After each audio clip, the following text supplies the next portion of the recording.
Today in this video we will discuss about the our first chapter. In this video we will go with the revision of first chapter subject accountancy class 12th. इसमें हम पहले discuss करेंगे about the terminology of questions, किस तरह के questions आएंगे in exam, online exam. ठीक है, ऑनलाइन एग्जाम जो हमारा कंडक्ट किया जा रहा है उसमें किस तरह के क्वेश्चंस मिलेंगे। पहला पॉइंट क्या है हमारे एमसीक्यूज टाइप क्वेश्चंस। जो हमारे एमसीक्यूज टाइप क्वेश्चंस हैं वो 10 क्वेश्चंस आएंगे और पर क्वेश्चन का जो मार्क होंगे वो 2 मार्क्स का ईच होगा। ठीक है, टोटल 20 क्वेश्चंस हो जाएंगे 2 मार्क्स ईच के हिसाब से। ठीक है, टोटल 20 मार्क्स हो जाएंगे पर क्वेश्चन 2 मार्क्स के ईच के हिसाब से। उसके बाद में हमारे जो सेकंड पॉइंट में आएंगे वो वेरी शॉर्ट क्वेश्चंस होंगे। 5 क्वेश्चन होंगे हमारे वेरी शॉर्ट, वो भी 2 मार्क्स ईच के होंगे। ठीक है, यहाँ पर होंगे वो टोटल 10 मार्क्स हो जाएंगे, तो 2 मार्क्स ईच के हिसाब से। यहाँ पर टोटल नंबर ऑफ क्वेश्चन होंगे 15 और 2 मार्क्स ईच के हिसाब से। टोटल आ जाएगा हमारा 30 मार्क्स का। जो क्वेश्चन पेपर होगा वो हमारा 30 मार्क्स का होगा। ठीक है, जो इसमें टाइमिंग यूज की जाएगी वो 1 आवर्स की टाइमिंग होगी फॉर द ऑनलाइन एग्जाम। ठीक है, नाउ अब हम कुछ डिस्कस करते हैं इसके रिवीजन पॉइंट फर्स्ट चैप्टर के। वो है हमारा जैसे मीनिंग ऑफ पार्टनरशिप। पार्टनरशिप का मीन्स क्या है। ठीक है, पार्टनरशिप का मीन्स क्या है। इसमें क्या रहा है, according to section 4 of the Indian partnership act 1932, partnership is the relation between 2 or more persons who have agreed to share the profits of the business carried on by all or any of them acting for all। कहने का means यहाँ पर क्या है कि जो partnership act है, जो हमारा इंडियन पार्टनरशिप एक्ट है, जिसके बेसिस पर 2 पर्सन एक साथ में मिलकर के बिजनेस कर सकते हैं, तो वो हमारा अकॉर्डिंग पार्टनरशिप एक्ट सेक्शन 4 है हमारा, और एक्ट है हमारा 1932। इसके अकॉर्डिंग 2 या 2 से अधिक पर्सन्स आपस में मिलकर के किसी भी बिजनेस को कैरी कर सकते हैं। ठीक है, और उनका मकसद क्या होगा, और उसके बेसिस पे वो अपने होने agreed to share the profit. अगर बिजनेस में प्रॉफिट हो रहा है तो प्रॉफिट को शेयर करने के लिए एग्रीड हो जाएंगे। ठीक है, of the business carried on by all, या तो उसको जो कैरी करने के लिए, कैरी करने से मीन्स बिजनेस को रन करना, चलाना। ठीक है, तो वो सभी उसमें पार्टिसिपेट करेंगे जितने भी पार्टनर्स होंगे। ठीक है, 2-4 जो भी पार्टनर्स होंगे वो सभी partners as a active partner या as a working partner work कर रहे होंगे। ठीक है, नेक्स्ट आता है ऑल और any of them acting for all. उनमें से या तो फिर कोई उनमें से एक वो पूरे सभी के बिहाफ पर वर्क कर रहा होगा। ठीक है, तो ये आता है हमारा। लेकिन यहाँ पर एक चीज और आती है, जो बिजनेस है पार्टनरशिप बिजनेस, अब ये कोई भी 2 पर्सन मिलकर के किसी भी बिजनेस को, किसी भी काम को करने लगे तो वो पार्टनरशिप बिजनेस कॉल्ड नहीं किया जाएगा। मान लो कोई भी चैरिटेबल इंस्टीट्यूशन चला रहा है तो वो उनका पार्टनरशिप बिजनेस नहीं कॉल्ड किया जाएगा। ठीक है, कहने का मीन्स क्या है, यहाँ पर जो कुछ चीजें हैं उनके बेसिस पर हम उसको पार्टनरशिप में कंसिडर कर सकते हैं। जैसे वो बिजनेस होना चाहिए, एक तो लॉफुल बिजनेस होना चाहिए, उसका जो भी बिजनेस कर रहा हो वो कहीं ना कहीं लीगली होना चाहिए। ठीक है, मतलब इलीगल बिजनेस को अगर मान लो 4 पर्सन है, 4 पर्सन आपस में किसी रॉबरी या किसी और चीज़ में इंगेज हो जाते हैं और वो उसको कॉल करें कि वो हम बिजनेस कर रहे हैं, तो वो उनका बिजनेस नहीं होगा। यहाँ पर मीन्स क्या है कि जो बिजनेस वो करेंगे, जिस चीज़ में भी वो इन्वॉल्व होंगे, वो लॉफुल होना चाहिए। ठीक है, उसका लीगली वो होना चाहिए, एडवांटेज होना चाहिए। ठीक है, या लीगली वैलिड होना चाहिए, वो पहली चीज़। दूसरी चीज़ कि जो भी उनके बीच में एग्रीमेंट होगा वो आपस में किस तरह का एग्रीमेंट है, कि वो किस तरह से पार्टनरशिप को रन करना चाहते हैं, ये सारी चीज़ें उसमें मेंशन हो जाएंगी जब डीड तैयार की जाएगी। ठीक है, अब आती है बारी हमारी मेन फीचर्स और इसेंशियल एलिमेंट्स और कैरेक्टरिस्टिक्स ऑफ ए पार्टनरशिप। एक पार्टनरशिप के कौन कौन से मेन फीचर्स होते हैं या उसके क्या कैरेक्टरिस्टिक होते हैं, क्या एलिमेंट्स होते हैं, उनके बारे में यहाँ पर हम डिस्कस करेंगे। पहला जो है फीचर है वो है 2 और मोर पर्सन्स।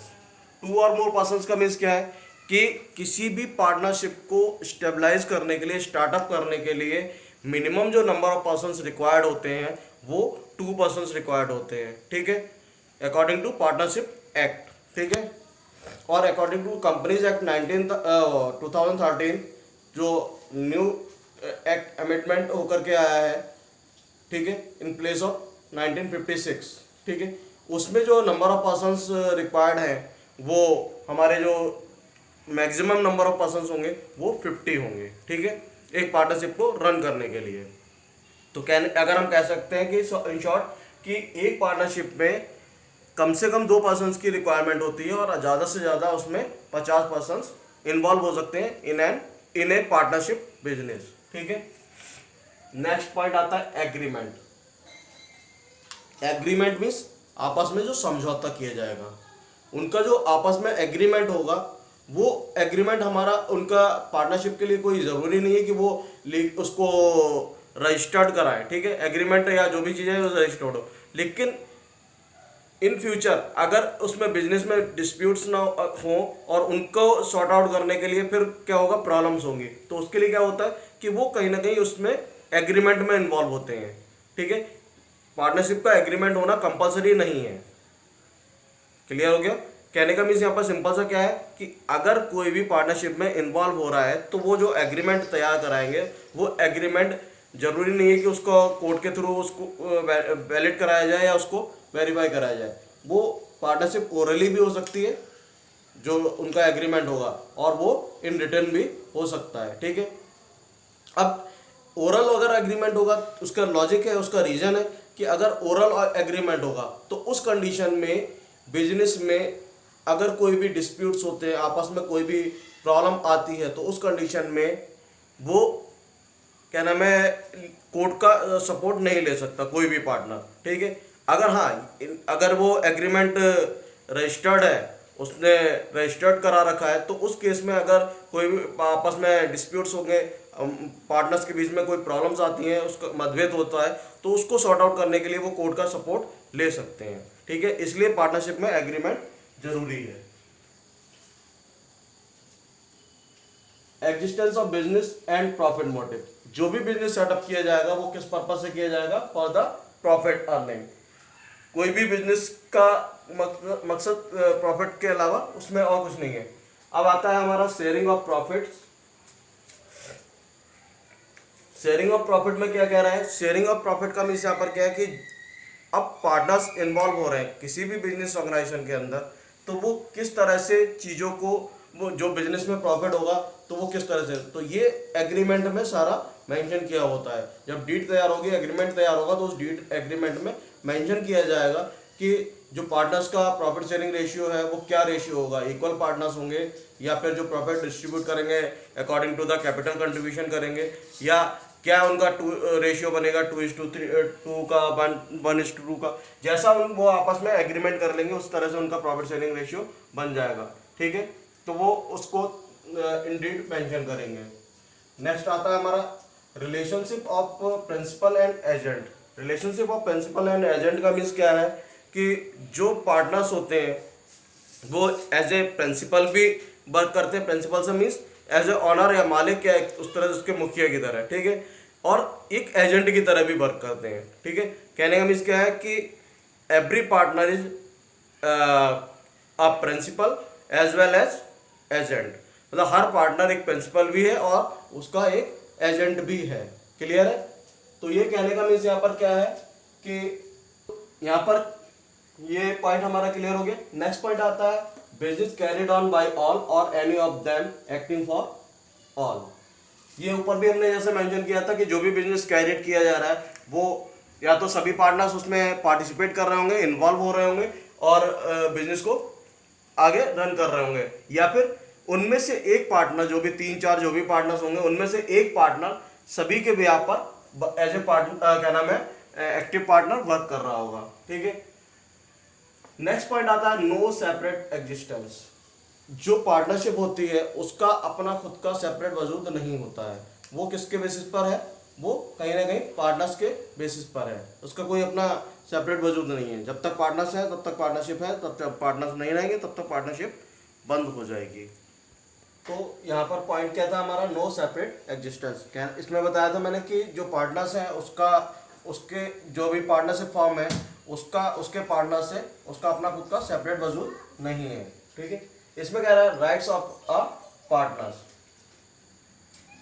के राइट क्या हैं। अब एक बिजनेस में जब वो इन्वॉल्व होंगे तो वो किन किन राइट्स के साथ में उस बिजनेस पार्टनरशिप बिजनेस में इन्वॉल्व होंगे। इसमें कह रहा है partner has the right to share profit और losses with other partner in their agreed ratio. जैसा मैंने अभी पहले भी बताया था कि जो पार्टनर्स हैं, जितने भी पार्टनर्स होंगे एक बिजनेस के अंदर, उनका अपना एक कोई ना कोई पार्टिकुलर रेशियो डिसाइड किया गया होगा जो आपस में प्रॉफिट शेयर कर रहे होंगे। सपोज दैट कि ए, बी और सी 3 पार्टनर्स हैं, इनका profit sharing ratio suppose that 2:2:1, ये इनका प्रॉफिट शेयरिंग रेशियो है, या फिर 1:1:1। तो जो भी इनके आपस में बीच में जब एग्रीमेंट किया गया होगा, जब डीड तैयार की गई होगी, तो उस टाइम में मेंशन किया होगा कि वो जो पार्टनर्स हैं वो अपना प्रॉफिट या लॉस जो भी होगा शेयर ऑफ वेयर किस रेशियो में करेंगे। ठीक है, ये जरूरी नहीं है कि हर पार्टनर लॉस बेयर करे, हो सकता है उसमें से कुछ ही पार्टनर्स लॉस बेयर कर रहे हो, बट प्रॉफिट जो शेयर करेंगे वो सभी पार्टनर्स करेंगे in their agreed ratio. Next point आता है हमारा every partner has the right to take participate in the conduct of the business. कहने का मीन्स क्या है कि जो भी पार्टनर्स हैं, ए बी सी, जो भी जितने भी पार्टनर्स हैं, वो हर पार्टनर राइट रखता है कि वो अपने उस बिजनेस में पार्टिसिपेट कर सके और उस बिजनेस में जो भी बिजनेस कंडक्ट हो रहा है उसमें वो as a working partners work कर सके। ठीक है, नेक्स्ट पॉइंट कह रहा है every partner has the right to be consolidated in the matter related to a partnership business. मतलब कि अगर कोई भी पार्टनरशिप बिजनेस है तो उसमें एज ए सलाहकार वर्क कर सकता है, उसमें अपनी सलाह वगैरह दे सकता है, कंसोलिडेट कर सकता है। ठीक है, कोई भी अगर बिजनेस से रिलेटेड मैटर है तो उसमें अपनी राय पेश कर सकता है। ठीक है, या अपनी राय दे सकता है। उसमें यह नहीं है कि उसको बाउंडेड है कि नहीं आप उसमें अपनी राय नहीं दे सकते, आपकी बात को नहीं माना जाएगा। हर एक से सलाह ली जाएगी आपस में। जब 4 पार्टनर हैं, 3 पार्टनर हैं, जितने भी पार्टनर हैं, तो वो आपस में एक दूसरे के साथ सलाह करेंगे, उसके बाद ही कोई भी डिसीजन लेंगे उस बिजनेस के अंदर। ठीक है, नेक्स्ट पॉइंट में कह रहा है every partner has the right to inspect and have a copy of the books of accounts. मतलब कि हर एक पार्टनर्स को राइट है कि वो जो भी अकाउंट्स हैं या जो भी बुक्स हैं उनका इंस्पेक्शन कर सकता है, उनको चेक कर सकता है। ठीक है, और उसकी एक कॉपी भी ले सकता है जो भी उसमें अकाउंट्स तैयार किए गए हैं। ठीक है, उसको राइट है। नेक्स्ट पॉइंट कह रहा है every partner has a right to disallow the admission of a new partner. हर एक पार्टनर को राइट है कि वो नए पार्टनर के एडमिशन को डिसअलाउ कर सकता है। मतलब उसकी मर्जी, जब तक सारे पार्टनर्स एग्री नहीं हो जाएंगे तब तक कोई भी नया पार्टनर बिजनेस में एडमिट नहीं होगा। ठीक है, नेक्स्ट पॉइंट आता है every partner is the joint owner of the partnership property.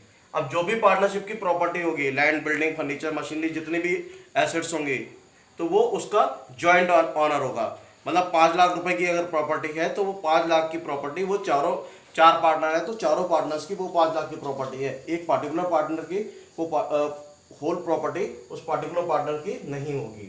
ठीक है, सभी पार्टनर्स उसमें इक्वली राइट रखते होंगे। It is if a partner has given loan to the firm, he has the right to receive interest at agreed rate.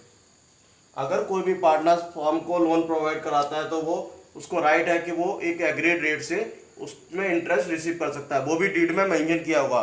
ठीक है, जो भी डीड तैयार की गई है उस डीड में मेंशन किया जाएगा कि उस पार्टनर को कितना % से लोन पर इंटरेस्ट दिया जाए। नेक्स्ट पॉइंट कर इसमें आगे कह रहा है if the rate of interest is not agreed. अगर कोई भी रेट ऑफ इंटरेस्ट मेंशन नहीं है, it paid at the rate of 6% per annum.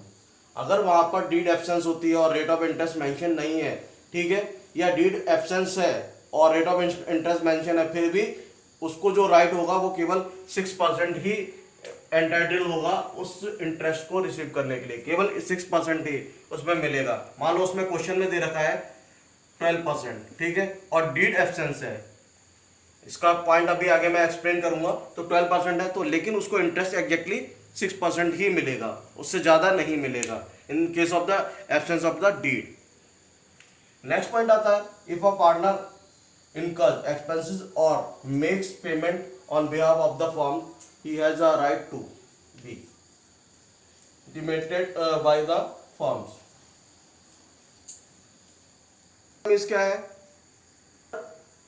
कोई भी पार्टनर कोई भी एक्सपेंसेस कर रहा है, किसके बिहाफ पर, फर्म के बिहाफ पर, तो उसको राइट है कि वो फर्म से अपने उसके लिए क्लेम कर सकता है, उसका पैसा ले सकता है, ठीक है। क्यों? क्योंकि वो फर्म के बिहाफ पर पैसा कर रहा है, वो खुद से खर्चा कर रहा है, लेकिन वो फर्म के लिए खर्चा कर रहा है, वो अपने बेनिफिट्स के लिए तो कर ही रहा है, मतलब क्योंकि जो फर्म उसकी है तो वो फर्म के लिए, वो अपने खुद के बेनिफिट्स के लिए करेगा, लेकिन वो फर्म के बिहाफ पर खर्चा करेगा।